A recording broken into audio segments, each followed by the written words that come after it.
हम इंसानों ने जब से आसमान में चमकते हुए चांद सितारों की तरफ देखा, तब से ही हम कायनात को गहराई से समझना चाहते थे और वहां जाना भी चाहते थे। मगर शायद किसी को पता नहीं था कि हम चांद और दूसरे प्लैनेट्स तक पहुंचने के लिए जिन रॉकेट्स को ईजाद करने वाले थे और जिन रॉकेट्स की मदद से हम वहां पे पहुंचने वाले थे, उन रॉकेट्स की शुरुआत चाइना के एक छोटे से गांव में आज से लगभग 1500 साल पहले शुरू हुई थी। और उन चाइना के रॉकेट्स की असल ताकत और कैपेसिटी को हमारे मुल्क हिंदुस्तान की एक अजीम सल्तनत मैसूर में बढ़ाया जाएगा।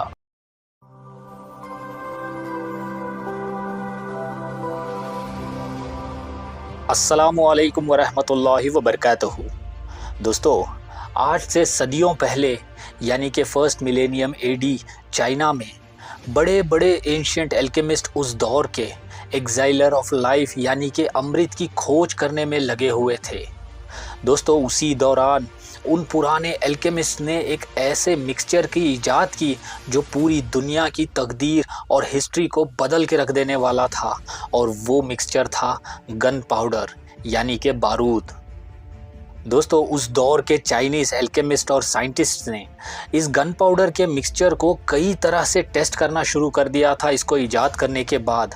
और इस मिक्सचर में सल्फ़र और सॉल्ट पीटर की क्वांटिटीज़ में वेरिएशन को भी जांचा जा रहा था, जिससे उन साइंटिस्ट और एल्केमिस्ट को ये बात पता चली कि बारूद के इस मिक्सचर को पटाखों की तौर पे रिलीजियस सेरेमनीज़ और सेलिब्रेशन में इस्तेमाल किया जा सकता है। और जब कुछ ही अरसे के बाद उन चाइनीज़ एल्केमिस्ट ने ये खोज निकाला कि एक बैम्बू के ट्यूब में बारूद को भर के एक तरफ से अगर इग्नाइट किया जाए तो वो ट्यूब आगे की तरफ बहुत ही तेज़ी के साथ प्रोपेल करता है। और जब उस बारूद से भरे हुए बैम्बू के ट्यूब को एक तीर के ऊपर लगा के चलाया गया तो यहाँ से शुरुआत हुई एक नए तरह के वॉरफेयर की, जिसको दुनिया सबसे पहले रॉकेट्स का नाम देने वाली थी। दोस्तों, अर्ली 13th और 14th सेंचुरी के आसपास दुनिया गन पाउडर से तो वाकिफ़ होने लगी थी और दुनिया में ज़्यादातर मुल्क बारूद को तोपों के अंदर इस्तेमाल करने लग गए थे। लेकिन चाइनीज़ ने उन रॉकेट के तीरों को और भी ज़्यादा इम्प्रूव करते हुए एक पोल के ज़रिए से दूर तक जाने के लिए उन रॉकेट को डिज़ाइन करने लग गए। दोस्तों, ज़्यादातर उन बैम्बू रॉकेट्स का इस्तेमाल सिग्नल और सेरेमनीज़ के दौरान ही किया जाता था, और इसी तरह से जब वक्त गुजरता रहा तो रॉकेट्स की नॉलेज भी काफ़ी हद तक फैलने लगी थी। और दोस्तों, अभी जो आप स्क्रीन पर देख रहे हो, ये चाइना में यानी कि 14th सेंचुरी में लिखी हुई एक किताब होलोजिंग यानी कि फायर ड्रैगन मैनुअल के अंदर डिस्क्राइब किया हुआ रॉकेट का फायर एरो है। दोस्तों, इसमें आप यहाँ पे एक एरो या एक तीर को क्लियरली देख सकते हो, जिसके टिप के पास यहाँ पे बारूद से भरा हुआ एक बैम्बू को लगाया गया है, जिसको प्रोपेलेंट के तौर पे इस्तेमाल किया जाता था। दोस्तों, ये तो हो गई चाइना से ईजाद हुए इन रॉकेट के तीरों की एक ब्रीफ हिस्ट्री। अब चलिए समझते हैं कि चाइना से हज़ारों मील दूर सल्तनत मैसूर का क्या कनेक्शन ऐसा बना और किस तरह से हज़रत टीपू सुल्तान ने इन रॉकेट्स को मिसाइल्स के तौर पे बनवाया और इम्प्रूव करवा के अंग्रेज़ों के ख़िलाफ़ जंगों में इस्तेमाल किया। दोस्तों, वैसे तो अगर देखा जाए तो बैम्बू से बने उन रॉकेट्स को मुग़ल्स, मराठा और कई दूसरी सल्तनतों ने भी इस्तेमाल किया था, मगर किसी ने उन रॉकेट्स के प्रपल्शन को ज़्यादा स्टडी और इम्प्रूव करने की कोशिश नहीं की थी, और ना ही कोई रॉकेट्स के रियल पोटेंशियल को समझता था। लेकिन जब सल्तनत मैसूर में जब नवाब हैदर अली ख़ान साहब सर्वाधिकारी बने तो आप हैदर अली ख़ान ने अपनी फ़ौज में बहुत सारे रिफॉर्म्स लाए थे, और उसी दौरान जब हज़रत टीपू सुल्तान शहज़ादे हुआ करते थे तब भी आप हर जंग में शामिल हुआ करते थे, और वहीं से हज़रत टीपू सुल्तान ने इन चाइनीज़ रॉकेट्स को, जिनको हैदर अली की भी फ़ौज में सिर्फ सिग्नलिंग के लिए जब यूज़ किया जाता था, उन रॉकेट्स को बहुत ही ज़्यादा इम्प्रूव करवाने के लिए रिसर्च करना शुरू किए थे। दोस्तों, सबसे पहले उन रॉकेट के प्रोपेलेंट या फिर बारूद से एक्सपेरिमेंट किया गया था सल्तनत मैसूर में, ताकि इन रॉकेट्स की रेंज को बढ़ाया जा सके, और दूसरा था कि रॉकेट्स को उड़ते हुए स्टेबलाइज किया जा सके, जिसके लिए कई तरह के एक्सपेरिमेंट्स भी परफॉर्म किए गए थे। दोस्तों तीसरा इम्प्रूवमेंट इन रॉकेट्स की बत्ती और लॉन्चर्स को लेके था। और चौथा सबसे ख़ास इम्प्रूवमेंट, सुल्तान ने इन रॉकेट्स के बैम्बू और पेपर कवर को हटवाकर रोल्ड मेटल शीट से इन रॉकेट्स की केसिंग बनवा दिए। दोस्तों उस मेटल केसिंग की वजह से उन रॉकेट्स की परफॉर्मेंस बहुत ही ज़्यादा इम्प्रूव हो गई और वहाँ पे दुनिया की सबसे पहली रॉकेट मिसाइल तैयार की गई थी, जिसकी रेंज 2 से 3 किलोमीटर तक कही जाती थी। दोस्तों जब हैदर अली ख़ान साहब ने सुल्तान के इन मिसाइल्स की पोटेंशियल को जाना तो उन्होंने अपनी हुकूमत की हर जगह पर इन नए हथियारों को टेस्ट करने और बनवाने के लिए फैक्ट्रीज लगवा दिए। और ऐसी ही एक फैक्ट्री बेंगलोर फोर्ट के पास ही सेटअप की गई थी और उस इलाके का नाम वहाँ के मुकामी लोगों ने तारामंडल पेट रखा था। दोस्तों कहा जाता है क्योंकि रात को जब इन रॉकेट्स को टेस्ट किया जाता था तो वहाँ आसपास के गांव वाले एक जगह पे इकट्ठा होकर आसमान में उड़ते हुए इन रॉकेट्स का नज़ारा देखा करते थे और वो लोग उन रॉकेट्स के नज़ारे को देखकर हैरान होते हुए ऐसा मानते थे कि आसमान के तारे फट रहे हैं। दोस्तों वहीं से यानी कि आसमान के तारों से ही इस नाम को लिया गया था, यानी कि तारामंडल पेट। दोस्तों सुल्तान ने उन मैसूरियन रॉकेट्स में बहुत इम्प्रूवमेंट किए थे, मगर सबसे एक इम्पॉर्टेंट इम्प्रूवमेंट होनी अभी बाकी थी और वो इम्प्रूवमेंट थी कि उन रॉकेट्स के बैम्बू के पोल्स को हटवाकर सुल्तान ने उन्हीं पोल्स की वेट के 2 धारी तलवारों के एक ब्लेड को वहाँ पे अटैच करवाए थे, ताकि वो रॉकेट जब उड़ते हुए दुश्मनों की फ़ौज के ऊपर जाकर गिरे तो वहाँ पे ज़्यादा से ज़्यादा नुकसान पहुँचा सके।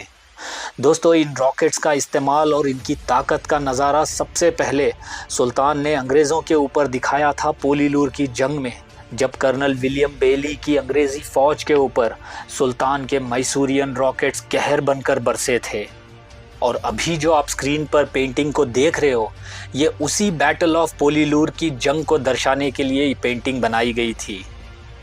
दोस्तों सुल्तान के रॉकेट्स को दिखाने के लिए उस ज़माने से ही बहुत सारी पेंटिंग्स बनाई गई थी और अगर आप कोई भी पुरानी पेंटिंग को अगर ध्यान से देखते हो तो उसमें आपको सुल्तान के कई फ़ौजियों के हाथों में रॉकेट्स दिखाई देंगे। जैसे कि इस पेंटिंग में देखिए, ये सुल्तान की फ़ौज का एक सिपाही है जिसके हाथ में एक झंडा है, लेकिन अगर आप ध्यान से देखो तो एक्चुअल में ये एक रॉकेट है जिसके बैम्बू पोल को उस फौजी ने एक झंडा लगाकर एक फ्लैग पोल की तरह से इस्तेमाल कर रहा है। लेकिन यहाँ पर नीचे में अगर आप देखो तो यहाँ रॉकेट का फ्यूसलाज वाला पार्ट आपको क्लियरली नज़र आएगा। दोस्तों इसी तरह इस पेंटिंग में आप देख सकते हो कि सुल्तान की फ़ौज के 2 सिपाहियों को दिखाया गया है। एक के हाथ में एक स्पीयर है यानी कि भाला और दूसरे सिपाही के हाथ में एक रॉकेट है जो वो पोजीशन बनाकर लॉन्च करने के लिए रख रहा है।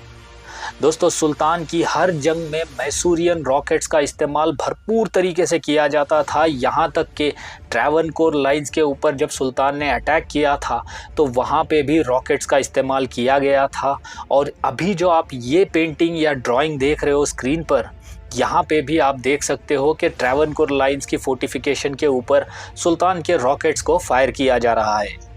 और दोस्तों इस वाली पेंटिंग में भी आप देखिए, इसमें भी सुल्तान के 2 सिपाहियों को दिखाया गया है जो रॉकेट्स को अपने शोल्डर पे एक झंडे के साथ लगा रखे हैं। दोस्तों सुल्तान की फ़ौज में इन रॉकेट कुशून्स में 5000 से भी ज़्यादा सिपाहियों को रखा गया था, जिनका काम रॉकेट्स को लोड करना, पोजीशन करना और दुश्मनों के ऊपर फायर करना था। और दोस्तों सुल्तान के इन रॉकेट्स में बहुत सारी वैरायटीज़ भी होती थी, जैसे कि कुछ रॉकेट्स हवा में ही फटने के लिए डिज़ाइन किए गए थे, कुछ रॉकेट्स ज़मीन पर गिरकर फटते थे और कुछ रॉकेट्स के अंदर छोटे छोटे छर्रे होते थे ताकि दुश्मनों की फ़ौज के ऊपर जब इन रॉकेट्स गिरे तो वहाँ पे फट के ज़्यादा से ज़्यादा नुकसान पहुँचाया जा सके। और साथ ही साथ सुल्तान के इन रॉकेट्स के साथ एक 2 धारी तलवार की ब्लेड को भी अटैच किया जाता था ताकि जब दुश्मनों के ऊपर ये रॉकेट्स गिरें तो वहाँ पे दुश्मनों के हाथ पांव या फिर सर भी कट जाएं। दोस्तों थर्ड एंग्लो मैसूर वॉर के दौरान जब फरवरी 6, 1792 को अंग्रेज़ों की एक फ़ौज की टुकड़ी कावेरी नदी को क्रॉस करने की कोशिश कर रही थी तो सुल्तान के एक रॉकेट कुशून के रिसाले ने लेफ्टिनेंट कर्नल नॉक्स की फौज के ऊपर रॉकेट्स के ऐसा हमला किया था जिसमें कई बड़े बड़े अंग्रेज ऑफिसर्स मारे गए थे। और दोस्तों इसी तरह से फोर्थ एंग्लो मैसूर वॉर के दौरान में भी 22 अप्रैल 1799 को सुल्तान के एक रॉकेट कुशून को लेकर गुलाम हुसैन और मोहम्मद हलीम खान के एक रिसाले ने 6000 से भी ज़्यादा इन बानदार सिपाहियों के साथ अंग्रेज़ों की फ़ौज पे ऐसा हमला किया था जिसमें आर्थर वेल्लेस्ली तो मरते मरते बचा था और दूसरे अंग्रेज़ों ने, यहाँ तक के कर्नल विलियम बेली ने भी इस बात को मेंशन किया है कि सुल्तान के ये रॉकेट्स इतने ख़तरनाक थे कि जब भी ये चलाए जाते या फिर जब भी इनके चलने की आवाज़ सुनाई देती तो अंग्रेज़ी फ़ौज के अंदर खलबली मच जाती थी। दोस्तों सुल्तान की शहादत के 2 दिन पहले यानी कि 2 मई 1799 की दोपहर को श्रीरंगापट्टनम किले के अंदर सुल्तान के एक रॉकेट के ज़ख़ीरे के ऊपर अंग्रेज़ों के तोप का एक गोला आके लगा था और किले के अंदर एक बहुत ही ज़्यादा बड़ा भयानक एक एक्सप्लोजन हुआ था जिसमें सुल्तान के कई वफ़ादार सिपाही शहीद हो गए थे। दोस्तों उस एक्सप्लोजन को एक्सप्लेन करते हुए अंग्रेज़ों की फ़ौज के अंदर मौजूद आर्टिस्ट और पेंटर्स ने इस तरह की पेंटिंग्स को भी बनाया था जिसमें उस एक्सप्लोजन को दिखाया गया था। और जब 4 मई 1799 को आखिरी जंग चली तब भी हज़रत टीपू सुल्तान के कुशून सिपाहियों ने रॉकेट्स को चलाने की कोशिश की थी, लेकिन ज़्यादा उन रॉकेट्स का असर नहीं हो पाया क्योंकि अंग्रेज़ ऑलरेडी किले में दाखिल हो चुके थे। दोस्तों हज़रत टीपू सुल्तान की शहादत के बाद अंग्रेज़ों को 600 से ज़्यादा बड़े रॉकेट लॉन्चर्स मिले थे जो कुछ इस तरह से दिखते थे